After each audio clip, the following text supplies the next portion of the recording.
لبيك اللهم لبيك لبيك لا شريك لك لبيك إن الحمد والنعمة لك والملك لا شريك له.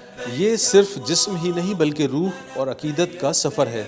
منا حدود حرم کا حصہ ہے اور مکہ مکرمہ کے مشرق میں 5 کلومیٹر کے فاصلے پر واقع ہے. اس کا رقبہ تقریباً 20 مربع کلومیٹر ہے. عازمین حج اپنی رہائش گاہ سے احرام باندھنے کے بعد 2 رکعت نفل پڑھ کر حج کی نیت کریں گے اور منا کے لیے روانہ ہوں گے. بے ہمت و ناکارا وارفتہ و سرگرداں بے مایا و بیچارہ. عازمین حج منا میں ظہر، عصر، مغرب اور عشاء کی نمازیں ادا کرنے کے بعد 9 ذو الحجہ کو حج کے رکن اعظم وقوف کے لیے عرفات روانہ ہوں گے. میدان عرفات میں ظہر سے مغرب تک قیام کو وقوف کہا جاتا ہے.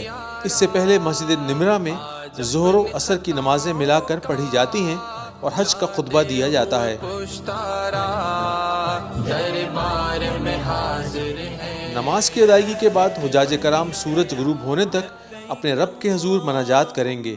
اذان مغرب کے بعد نماز پڑھے بغیر حجاج کرام میدان عرفات سے مزدلفہ روانہ ہوں گے. مزدلفہ میں حجاج کرام مغرب اور عشاء کی نمازیں ملا کر پڑھیں گے اور شیطان کو مارنے کے لیے کنکریاں جمع کریں گے.